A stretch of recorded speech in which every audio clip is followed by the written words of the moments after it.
Pag ang problema mo ay hair loss, ibig sabihin nito ay permanent hair loss or ikaw ay nakakalbo. Pag kalbo, wala na ang buhok at hindi na tutubo ang buhok. This episode will help you understand kung ano ang pag-asa mo. So please like us and subscribe. Watch this video from beginning to end para maintindihan mo kung paano kita matutulungan.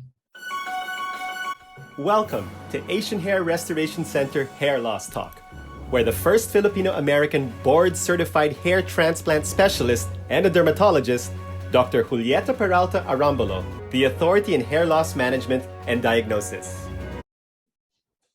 Hello, I'm Dr. Arambulo, and welcome to our Hair Loss Talk episode number 2. So for this episode, our topic is, ano ba ang androgenic alopecia? It is the most common type of hair loss, and in male, it's also called male pattern hair loss kasi may pattern. Ito, na importanteng malaman ko anong pattern meron sa pamilya mo.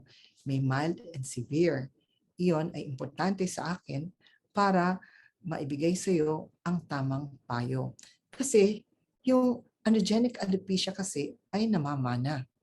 Yung genetic predisposition mo, hanapin mo kung yung magulang mo, mother side, father side, kung meron, ano yung pattern, importante sa akin yung malaman para ang advice ko sa iyo ay tama at para maintindihan mo paano kita matutulungan.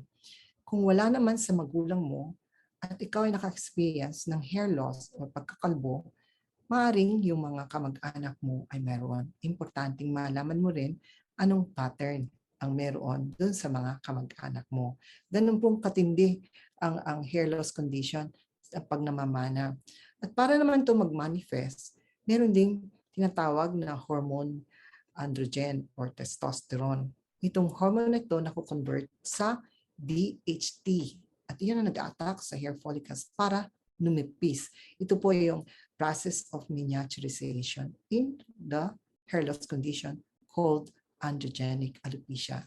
So, genetic plus this hormone, magkakaroon ka ng manifestation na tinatawag na androgenic alopecia.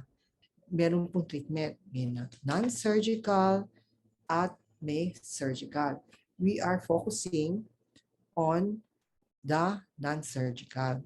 Importante makinig ka, lalo na kung bata ka pa. So like and subscribe in our channel, lalo-lalo na kung ikaw ay bata pa. Kung bata ka pa, importante na maabatan para ma-delay ang manifestation ng male pattern baldness. Marami pong treatment options na non-surgical available. At it is the intention of these episodes, mga series of episodes namin, maintindihan nyo ano ba talaga ang nag-work. Kailangan ko ba ito? So please like and subscribe in our channel para makatulong ako sa inyo. Kung ikaw ay may mga tanong, just write down below para po masagot ko on our next episode. Salamat!